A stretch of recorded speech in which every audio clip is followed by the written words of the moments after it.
अगर मैं कहूं, भारत में एक ऐसा गांव है जहां होली पर लोग एक दूसरे पर रंग नहीं गोली चलाते हैं और यह खेल 400 साल से चल रहा है। यह पागलपन नहीं है, यह बदले की कहानी है। और इस कहानी की शुरुआत हुई थी एक रात जब ब्राह्मणों ने मुगलों को ललकारा था। राजस्थान का उदयपुर, उसके पास एक छोटा सा गांव मैनार। आज यहां बारूद की होली खेली जाती है। लेकिन क्यों? 17वीं शताब्दी, जब मेवाड़ पर शासन कर रहे थे महाराणा अमर सिंह प्रथम, गांव में मुगलों की चौकी थी।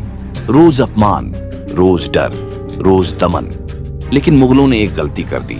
उन्होंने समझा ब्राह्मण सिर्फ पूजा करते हैं। एक रात मशालें बुझा दी गईं, दरवाजे बंद, फुसफुसाहट शुरू।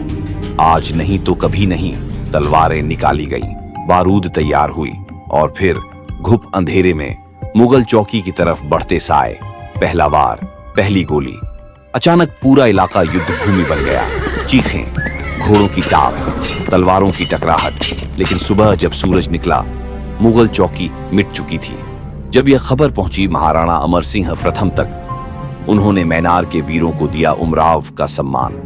यह सिर्फ जीत नहीं थी, यह स्वाभिमान की वापसी थी। और यह परंपरा जुड़ी थी महान योद्धा महाराणा प्रताप की विरासत से। आज भी जमरा बीच की रात गांव का चौक युद्ध भूमि जैसा दिखता है।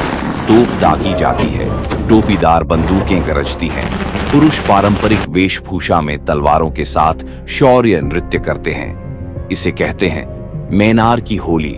कुछ त्योहार खुशियों की याद दिलाते हैं, लेकिन मैनार की होली याद दिलाती है कि जब स्वाभिमान पर चोट हो तो ब्राह्मण भी योद्धा बन जाते हैं। इस बार जब आप होली खेलें तो एक पल के लिए याद कीजिएगा राजस्थान के उदयपुर के उस छोटे से गांव को जहां रंग नहीं, इतिहास उड़ता है।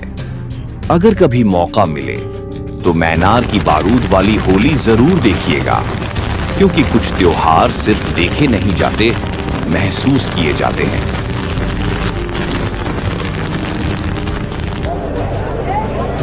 अगर आपको ऐसे ही रोचक तथ्य और इतिहास की गहरी जानकारी पसंद है तो केपी स्टार एक्सप्लोर को सब्सक्राइब कीजिए, क्योंकि ये सफर यहीं खत्म नहीं होता। अगली बार हम फिर निकलेंगे एक और रहस्यमय खोज के साथ नेक्स्ट वीक।